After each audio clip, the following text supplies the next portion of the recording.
Assalamualaikum warahmatullahi wabarakatuh. Waalaikumsalam warahmatullahi wabarakatuh. Baik, sebelum kita memulai kegiatan pada hari ini, alangkah baiknya kita membaca doa terlebih dahulu.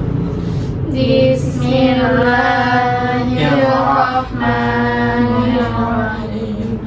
Rabbi shrah li sadri wa yassir li amri wahlul 'uqdatam min lisani yafqahu qawli. Rabbi zidni 'ilman warzuqni fahman. Raditu billahi rabban wa bil islami dinah wa bi Muhammadin nabiyyan wa rasulah. Amin. Oke, gimana kabarnya? Baik. Oke, sudah sarapan semua? Sudah.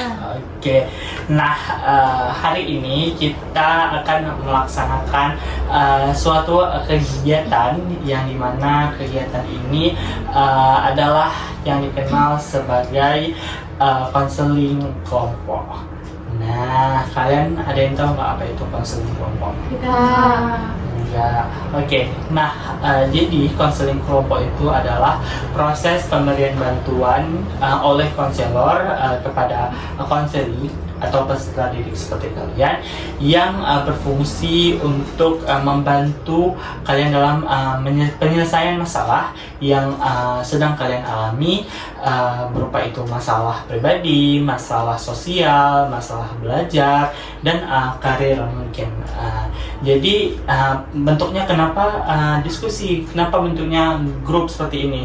Karena berfungsi sebagai ketika teman kita ada masalah, mungkin teman-teman yang lain bisa memberikan pendapat dari permasalahannya sehingga kita bisa menyelesaikan masalah kita secara bersama. Mengerti? Nah, pada proses pemberian layanan ini ada beberapa asas dan peraturan yang harus kita patuhi bersama. Nah, dari asas terlebih dahulu, yang pertama itu ada asas kerahasiaan. Jadi Bapak harap kalian mampu untuk menjaga rahasia yang kita akan sampaikan setiap keluh kesah kita pada proses yang ada di forum ini, sehingga forum ini terjaga dengan aman, tidak ada simpang siur nantinya di luar. Dan selanjutnya ada asas keterbukaan. Jadi Bapak harap kalian terbuka terhadap permasalahan yang sedang kalian alami, sehingga kita bisa menyelesaikan masalah kalian secara bersama-sama. Nah, bagaimana kita ingin menyelesaikan masalah kalian sendiri? Ketika kalian, jika kalian tidak mampu untuk membuka masalah tersebut dan menceritakan masalah tersebut yang berfungsi untuk penyelesaian masalah itu sendiri. Nah, apa-apa aja tadi asas yang ada pada proses konseling hari ini? Asas kerahasiaan. Setelah itu? Asas keterbukaan. Dan asas? Kesukarelaaan.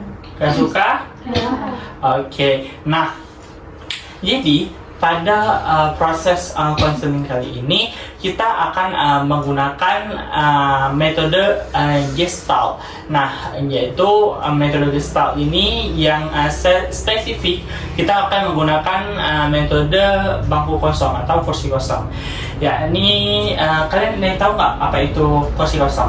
Enggak. Jadi kursi kosong itu adalah pemberian bantuan yang dimana ada satu bangku kosong, itu dapat diibaratkan sebagai tempat permasalahan yang menjadi permasalahan, sehingga apapun sesuatu unek-unek yang tidak tersampaikan secara langsung, maka diharapkan bisa tersampaikan ketika proses ini terjadi. Oke, paham semua? Oke, nah ada juga peraturan nih ketika kita melakukan konseling ini. Jadi tidak ada dari kalian yang keluar masuk ruangan ketika proses ini berlangsung, dan ketika ingin keluar itu harus dalam keadaan mendesak, seperti mungkin ingin ke toilet dan mungkin ada suatu emergensi lainnya. Itu berfungsi sebagai agar ini perjalanan forum ini menjadi hikmat tanpa adanya trigger-trigger yang terjadi di luar kehendak kita. Oke. Apa paham semuanya? Paham. Oke. Nah, pada proses kali ini kita akan melakukan apa tadi? Kursi? Kursi kosong. Oke. Nah, karena kalian tadi telah mengatakan bahwasanya kalian mengikuti asas-asas, maka kalian harus mengucapkan ikrar ini terlebih dahulu. Oke. Dengan ini, saya menyatakan saya saya siap siap menerima, mengelola, dan menyimpan semua data dan keterampilan yang ada di forum ini dan menjalankan asas-asas yang ada di forum ini. Oke, kalian telah berjanji bahwasanya kalian akan mengikuti asas-asas dan peraturan yang ada di forum ini. Jadi ketika kalian langgar, maka konsekuensinya akan kalian tahu sendiri. Mengerti? Oke, sebelum kita melakukan lebih dalam, kita belum melakukan perkenalan kan? Oke, kita akan melakukan perkenalan terlebih dahulu agar kita lebih dekat satu dengan lainnya. Jadi jika perkenalan, sebutkan nama panjang, nama panggilan, dan makanan kesukaan. Paham? Oke, perkenalkan dari Bapak akan mulai dan Bapak akan mencontohkan. Dan teman-teman harus bilang halo kepada Bapak, oke? Perkenalkan, nama Bapak Syahrul Mubarak. Makanan kesukaan Bapak adalah mie ayam, dan kalian bisa panggil Bapak dengan Syahrul. Halo Pak Syahrul. Halo. Oke, selanjutnya akan dilanjutkan oleh teman kita. Baik, nama saya Putri Najmi Munira, dipanggil Putri. Makanan kesukaan saya adalah nasi goreng. Oke, halo Putri. Halo, Putri. Selanjutnya. Baik, perkenalkan nama saya Siti Rahimah. Nama panggilan saya Rahimah. Makanan kesukaan saya bakso. Oke, halo Rahimah. Perkenalkan, nama saya Uswatun Hasanah, dipanggil Uswa. Makanan kesukaan saya kebab. Oke, halo Uswa. Oke, Uswa ini siapa namanya? Putri, Apa makanan kesukaannya? nasi goreng, Oke, kalau Bapak makanan kesukaannya? mie ayam, Nama Bapak siapa? Pak Syarul, Syahrul apa? Syahrul Mubarak, Oke, Rahimah apa namanya samping kanannya? Uswah, Oke, Usfa kalau ini Putri, makanan kesukaan dia? kebab, Oke, kalau dia? nasi goreng. Oke, Putri yang ujung siapa namanya? Makanan kesukaannya. Kebab. Oke, yang ini sampingnya Rahimah. makanan kesukaannya. Bakso. Oke, kalau Bapak? Pak Syahrul. Ya, makanan kesukaannya. Mie ayam. Oke, itu sekarang kita semua. Oke, agar kita lebih semangat, kita akan melakukan ice breaking terlebih dahulu. Jadi ice breakingnya itu sebutkan nama dan teman yang akan yang ada di samping kita. Contoh dari Bapak, berarti tangan kanan adalah nama kita sendiri dan nama kiri kita adalah nama teman yang ada di samping kita. Dan ketika telah selesai, maka akan bertepuk tangan dan harus sesuai pada ritmenya. Oke, jangan ada nanti yang duluan, ada yang terlambat. Oke, kalau ada kita akan ulang terus sehingga apa yang ingin kita capai tercapai, oke? Paham? Paham. Oke, Bapak mulai ya. Syahrul Putri. Putri Rahimah. Rahimah, Uswah, Uswah Rahimah, Oke, ulang sekali lagi ya. Syahrul Putri. Putri Rahimah. Rahimah, Uswah, Uswah, Kan nggak sesuai ritme, kita ulang lagi ya, ulang ya. Syahrul Putri. Putri Rahimah.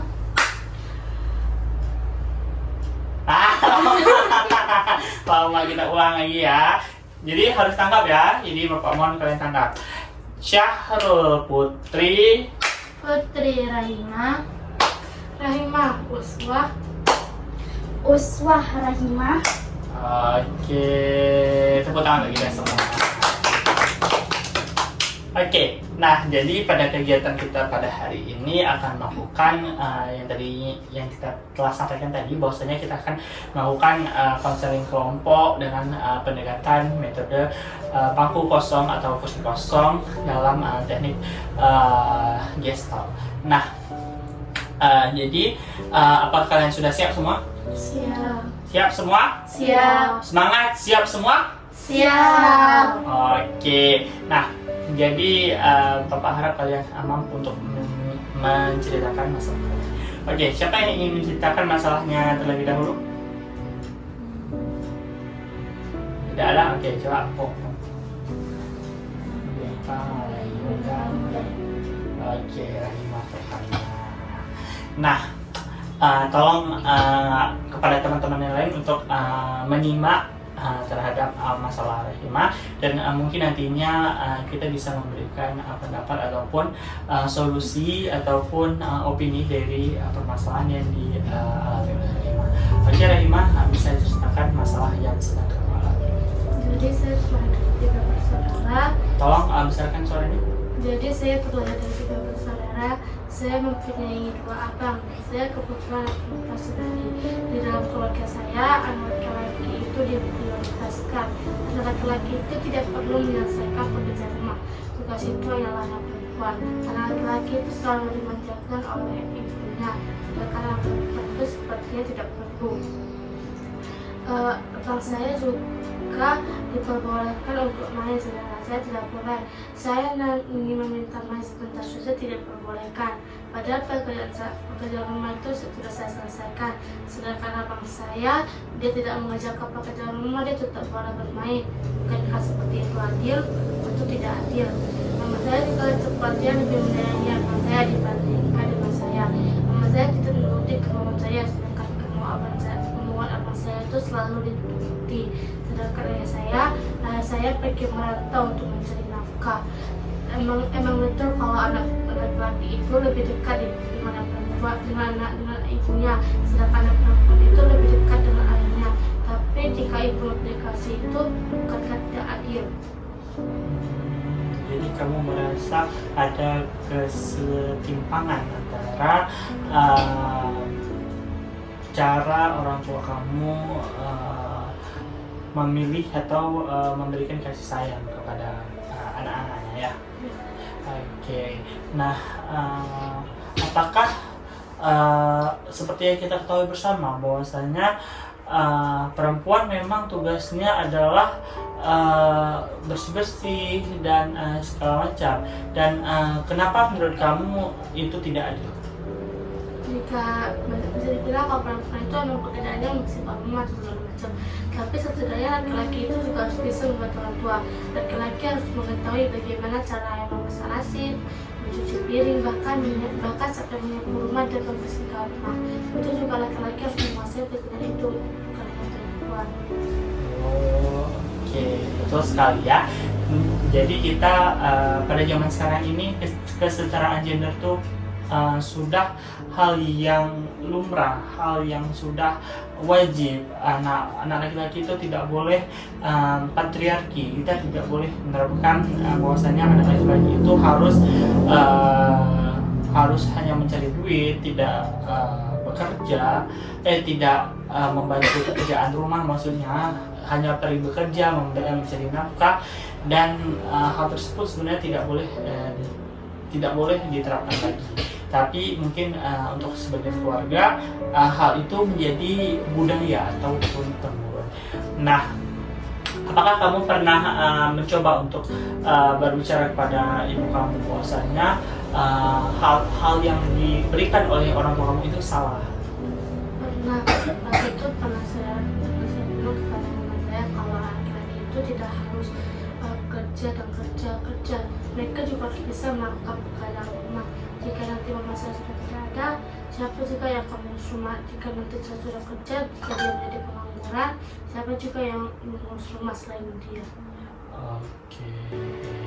Terima kasih kepada Rahimah.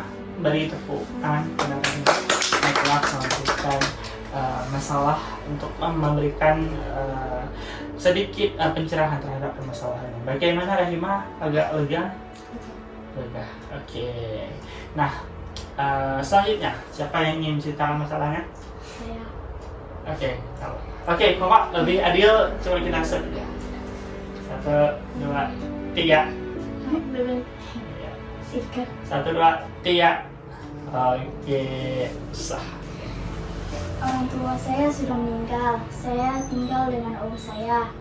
Saya pun bekerja di rumah orang, membantu orang, dan saya disuruh kerja dengan om saya. Om saya juga melakukan kekerasan dan saya selalu dia aniayakan dan saya selalu dimaki-maki dengan dia. Dan saya selalu sabar dan tidak melawannya. Tapi tindakannya sudah tidak Wajar. wajar. Oke. Apakah kamu hanya itu tersisa dari keluarga kamu? Ya, Jadi sehingga kamu harus tetap tinggal bersama om kamu. ya. Oke. Nah, apakah ketika kamu tidak melakukan kesalahan, bagaimana reaksi om kamu? Biasa aja. Oh, jadi ketika ada sedikit kesalahan yang kamu lakukan, maka om kamu akan langsung melakukan kekerasan fisik ya? Ya. Bagaimana perkataan orang om kamu itu kepada kamu? Bilang, jangan berisik terus-terus. Selalu ada di sini, rumah ini berisik terus-terus. Oh, seperti itu. Apakah kamu pernah ditampar atau kekerasan fisik lainnya? Tidak ada. Oh, oke. Berarti kalau dianiaya itu maksudnya seperti apa? Saya dipukul apapun dicubit. Oh, pernah berarti menerima kekerasan fisik ya? Oke. Soal bersabar ya? Ya. Oke, setiap masalah pasti ada jalan keluarnya. Oke, Uswa? Oke? Oke. Oke, tepuk tangan pada Uswa. Terima kasih Uswa telah memberikan ceritanya kepada kita. Nah, bagaimana Putri tanggapannya terhadap permasalahan Uswa? Tanggapan dari saya, Uswa harus menjadi anak yang lebih sabar lagi dalam menghadapi sikap omnya yang sangat kasar tersebut, dan seharusnya omnya itu harus bisa lebih menjaga sikap lagi terhadap anak. Oke. Nah, Uswa nih mau tanya juga tentang masalah Rahima tadi gimana? Orang tuanya harus lebih sayang lagi sama Rahima, dan Rahima harus dapat kasih sayang Dari orang tuanya. Oke, terima kasih Uswa. Oke, yang terakhir bisa berikan apa permasalahan yang sedang dialami oleh teman kita ya. Tolong yang lain simak permasalahan dari teman kita. Oke. Baik, jadi permasalahan yang sedang saya hadapi selama ini adalah tuntutan kekerasan orang tua dalam pendidikan.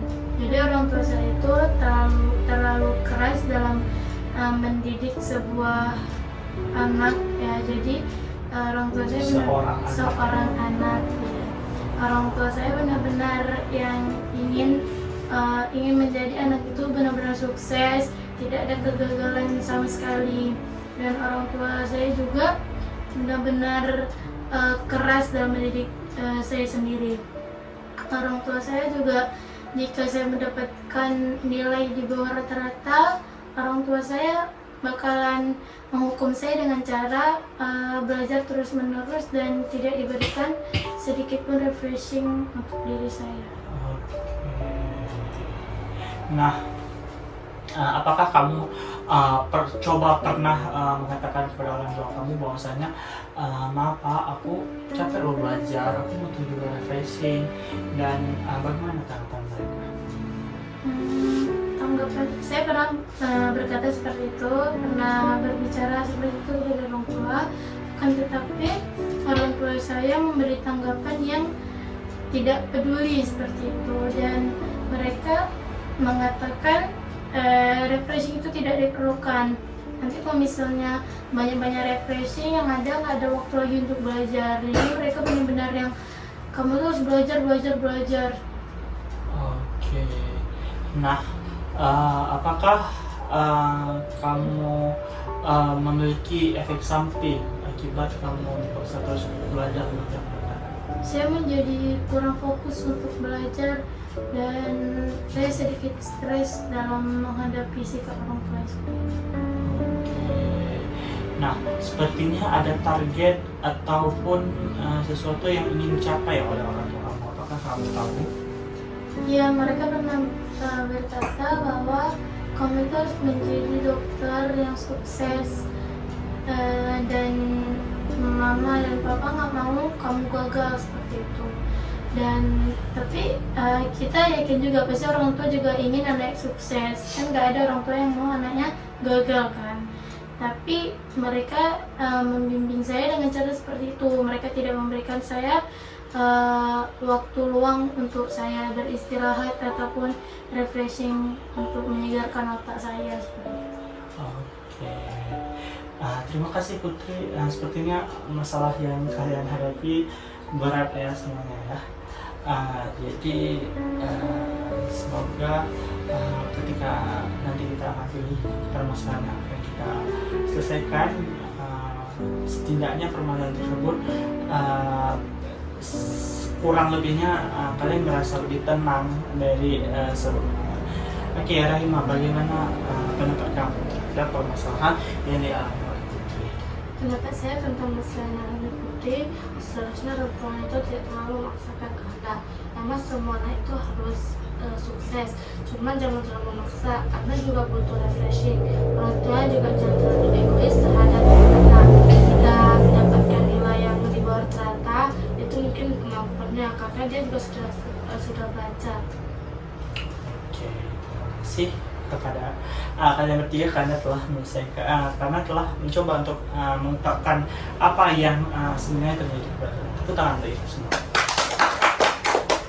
Oke, nah untuk selanjutnya siapa yang ingin untuk masalahnya diselesaikan dengan proses selanjutnya? Menurut kalian siapa nih permasalahan yang lebih ribet dari 1, 2, 3? Rahima. Oke, gimana Rahima? Setuju? Oke.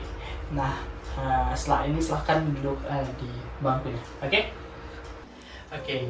Nah, Rahima, kamu telah duduk di sini dan anggap saja di depan kamu ada kedua orang tua kamu. Nah, untuk pertama kali, apa yang ingin kamu sampaikan kepada kedua orang tua kamu? Buat mama, adik mau mama ada sama semuanya. Adik nggak mau mama komunikasi sama semuanya. Adik mau mama adil sama orang. Papa juga harus dapat kerja rumah, bukan cuma adik aja. Oke. Nah, kepada ayah kamu, apa yang ingin kamu sampaikan? Buat ayah jangan lama-lama kerja sana. Nanti adik kamu sama ayah. Oke, nah, apa akibat atau apa yang kamu rasakan dari perbuatan ibu kamu dan ayah kamu kepada kamu? Kalau perbuatan mama itu sebenarnya adik juga mau bebas. Adik juga mau bikin main sama teman-teman adik, bukan dikekang terus-terusan di rumah.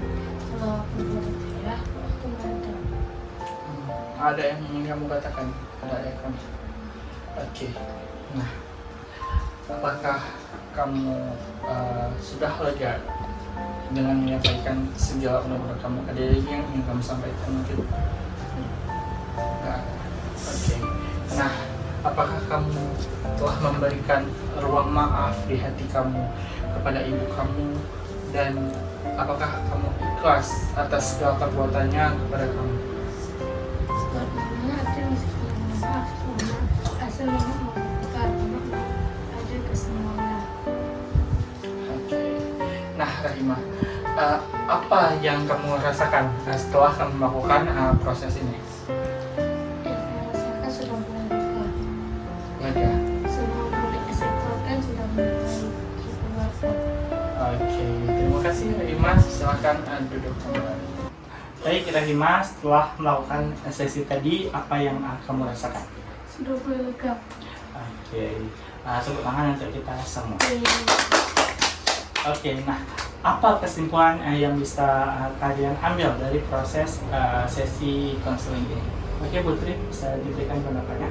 Baik, kesimpulan yang dapat saya sampaikan adalah kita sebagai anak harus dapat memahami sikap orang tua, dan sebagai orang tua harus begitupun sebaliknya, dan di setiap orang juga pasti memiliki masalah masing-masing. Oke, nah untuk penguatan di akhir kalian harus ingat bahwasanya setiap orang pasti memiliki masalahnya sendiri, dan dia pasti akan melakukan perubahan, dan dia akan mencoba untuk menyelesaikan masalahnya bagaimanapun itu caranya. Dan pasti setiap masalah pasti juga memiliki penyelesaiannya, dan ingat bahwasanya innallaha ma'ana, jadi Allah itu pasti selalu bersama kita. Allah itu pasti la takhaf wa la tahzan innallaha ma'ana, jangan takut dan jangan bersedih, sesungguhnya Allah bersama kita. Nah, dan innallaha ma'as sabirin, dan Allah juga bersama orang-orang yang sabar. Jadi ketika ada ketika masalah datang menghampiri kita, maka bersabarlah kita. Dan ketika kita mendapatkan suatu keberkahan atau kita mendapatkan suatu kesenangan, maka bersyukurlah. Jadi itu yang dapat kita Bapak sampaikan pada penguatan di akhir ini. Oke, kurang dan lebih Bapak mohon maaf. Semoga dapat membantu pada proses konseling pada hari ini. Dan untuk teman kita berdua akan kita lanjutkan pada sesi selanjutnya. Gimana? Setuju? Setuju. Baik, sebelum kita tutup, alangkah baiknya kita berdoa terlebih dahulu. Bismillahirrahmanirrahim. Subhanakallahumma wa bihamdika asyhadu an la ilaha illa anta Astaghfiruka wa atubu ilaik. Amin. Oke, Bapak akhiri. Assalamualaikum warahmatullahi wabarakatuh. Waalaikumsalam warahmatullahi wabarakatuh.